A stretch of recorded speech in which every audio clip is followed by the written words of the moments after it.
Dis quoi? Il n'est pas satisfait. Un mari que tu satisfais bien, il sait. Il sait que là, c'est la période. Si vous n'avez plus besoin d'enfants, il sait la période d'ovulation, il sait, il s'abstient. Un rapport sexuel qui est bien fait, le souvenir se satisfait. On souffre dans nos foyers parce qu'on n'a pas une bonne sexualité. Et ça, je le dis haut et fort. Nous, les chrétiens, notre sexualité est médiocre, mal. On se débrouille là-bas. Et c'est ce qui fait qu'il va te poursuivre. Donc, faites ça bien. Si vous faites bien, vous allez voir que le monsieur sera à l'aise. Amen. Que dois-je faire parce que monsieur a eu 3 enfants avant qu'on ne se rencontre et ses enfants ne me respectent pas dans la maison. Je lui fais la remarque, il ne réagit pas et cela me frustre. Disons Yako. Dis encore Yako. Généralement, ce sont des questions qu'on doit régler avant de se marier. Mais comme souvent on veut se marier, on ne parle pas de ça. Le monsieur te dit, j'ai 3 enfants, ça ne fait rien. Moi, mais je vais les prendre. Ils seront comme mes enfants. En tant que tu ne sais pas quelle éducation ils ont reçue. Tu ne sais pas comment le monsieur là prend ses enfants. Toi, tu dis, tu vas les prendre comme ça. Après, tu veux rentrer dans le foyer. Généralement, on ne prend pas le temps de traiter ça. Ça doit se traiter avant. Que ce soit tes enfants ou les enfants de monsieur, on en parle quand on se rencontre. Tu as 3 enfants, waouh, comment tu penses qu'on va les gérer? Vous en parlez. Ah non, moi je veux que les enfants restent dans ma maison. Ok, ils vont rester, mais est-ce que tu ne penses pas que leurs mamans viendront souvent pour nous fatiguer? Non, c'est réglé. Est-ce que je peux rencontrer leur maman? Ça, c'est la femme responsable.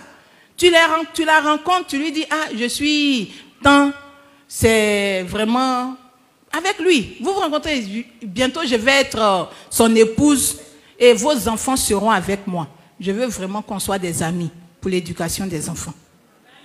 Vous parlez avant.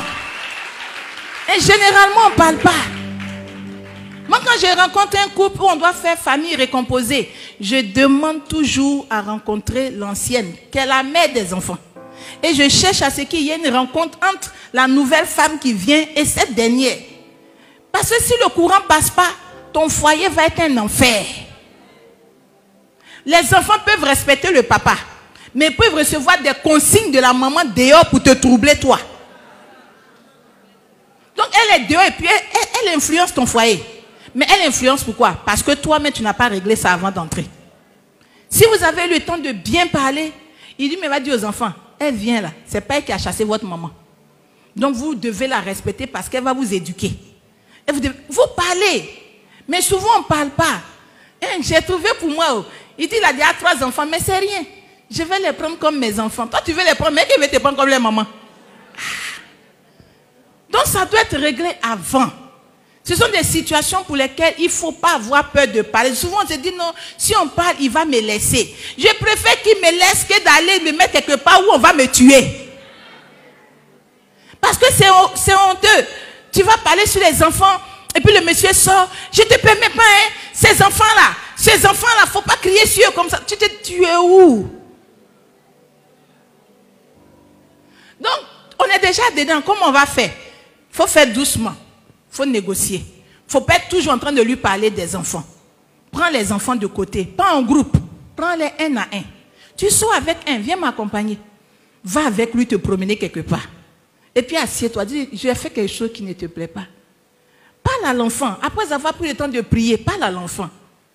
Est-ce que je te fais du mal? Mais je suis ta maman ici. Oh. Ce que tu fais, je peux ne pas parler. Mais cela peut constituer une malédiction. Oh, je ne veux pas que ma vie bloque ta vie. Parce que si ta vie est bloquée, mon mari va en souffrir. Oh, je ne veux pas que mon mari souffre. Quand tu vas parler à son cœur, à son âme comme ça, tu y as toujours un meneur. Il faut le prendre. Et puis tu fais de lui ton ami. Quand après il fait les choses, tu l'appelles. C'est à lui que tu donnes les petits cadeaux. C'est juste pour qu'il puisse se rendre compte que ce qu'on lui dit là-bas, là, ça ne va pas l'aider.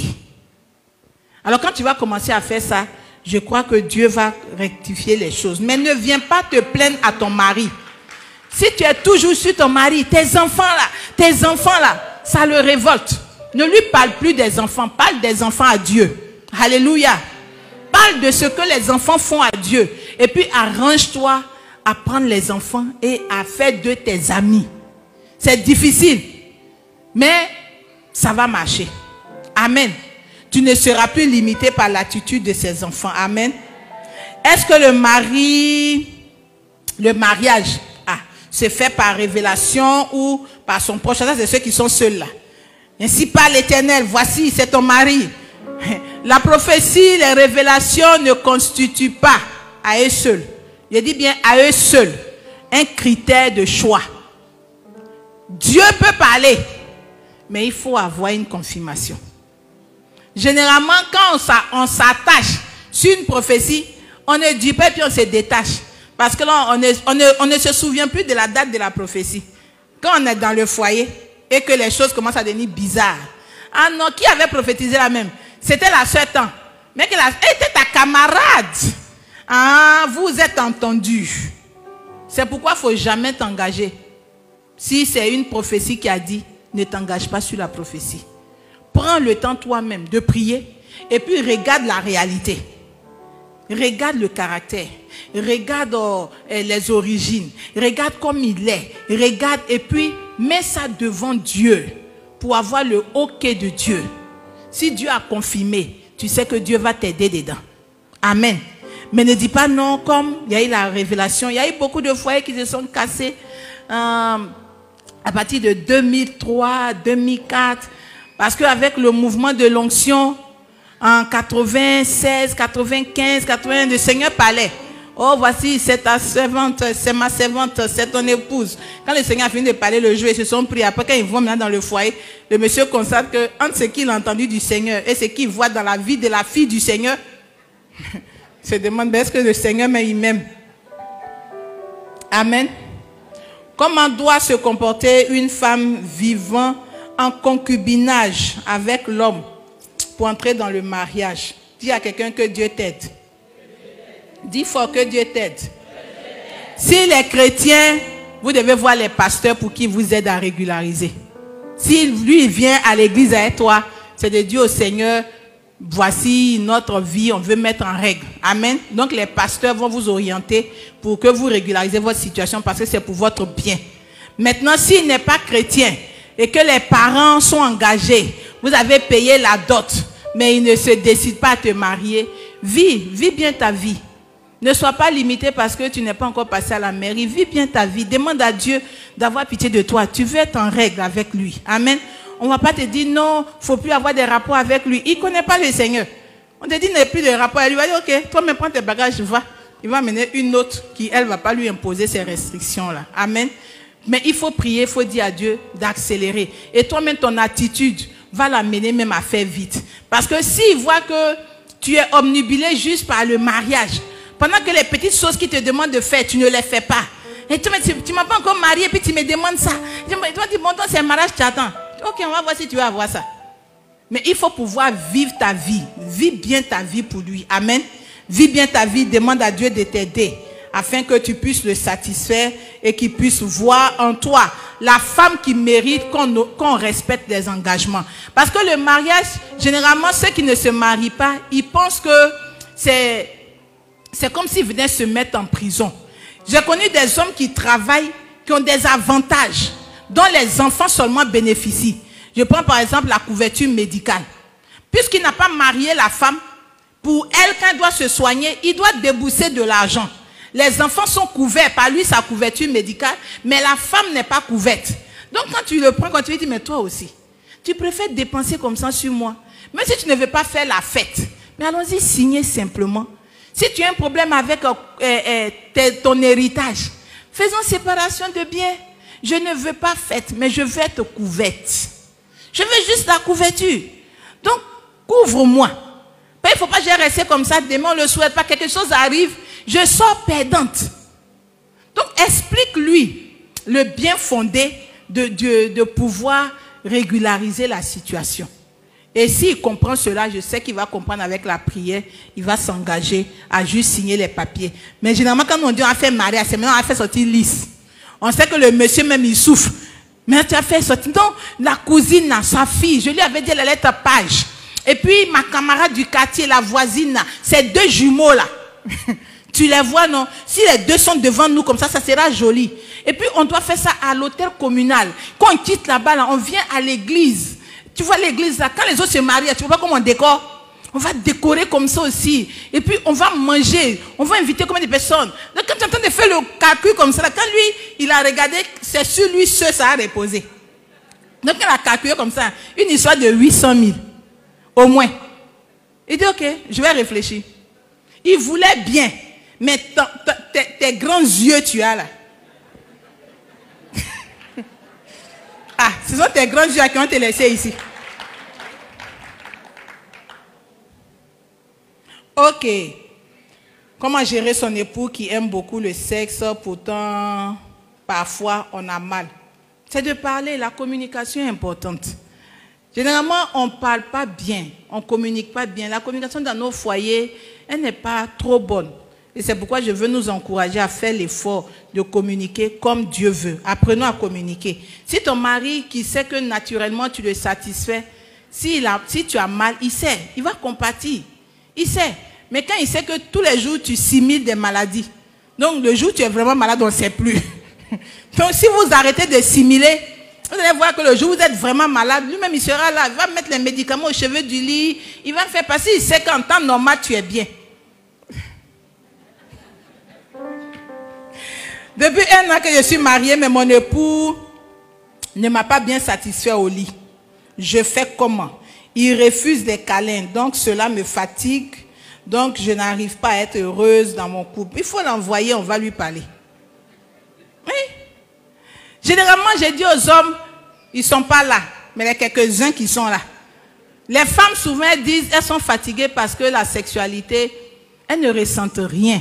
Elles ne ressentent rien. C'est comme si on vient, on fait, puis quand tu as fini, il se couche goût et puis il commence à ronfler. N'est-ce pas? Et quand c'est comme ça, on est fâché, on a envie de les chuter comme ça. Parce que tu te dis, mais il a fini et puis il t'a laissé là. Il t'a laissé comme ça, pourquoi? Pourquoi il t'a laissé comme ça? Généralement, c'est comme ça dans nos foyers. On reste sur notre faim, on n'est pas satisfait. Un homme comme ça, il a bien de savoir. Il y a des gens qui ne savent pas. Parce que nous, les femmes, on aime faire semblant. Pendant l'acte sexuel, tu fais comme s'il y a quelque chose. Donc, il pense que tu as senti quelque chose. Oh, toi, tu sais au fond que tu n'as rien senti.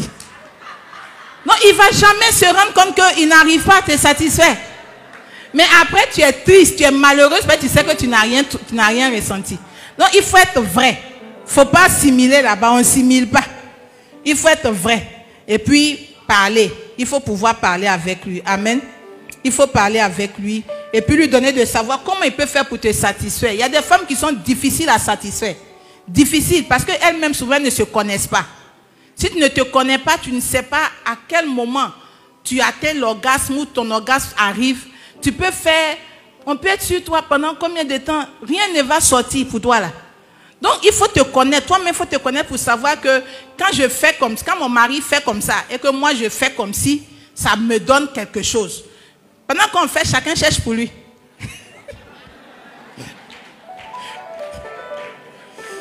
Comme être guéri d'une trahison, je pense que j'en ai déjà parlé. Il faut d'abord pardonner et puis dire au Seigneur de nous aider à reprendre notre relation et à lui donner de bien se porter. Dans ma famille, le mariage pour les femmes est impossible. Seuls les hommes sont mariés et nous, les femmes, nous avons des maladies spirituelles malgré les prières. Ok. Donc je pense que tu es à un endroit et il faut déclarer la parole de Dieu. Alléluia. La parole de Dieu, elle est plus puissante que tout. Et c'est la dernière préoccupation, elle est plus puissante que tout. Et le mardi, j'ai apprécié l'intervention de papa, où il a pris la couronne, il a dit, donne-moi ta couronne. Il a demandé, qu'est-ce qui m'a amené ma couronne? C'est la parole que tu as prononcée. Tu es sorti des limitations familiales. Tes autres sœurs peuvent ne pas se marier. Mais toi, tu pars d'ici en étant délivré de ces limitations et tu entres dans ton foyer. Le mariage commencera par toi au niveau des femmes. On dira, puisque tu t'es marié, nous les autres filles, nous les autres filles de la famille, nous croyons que nous nous marierons. Il n'y aura plus de limitation au nom de Jésus. Je voudrais donc dire encore merci et bénir le Seigneur pour ce temps que nous avons passé.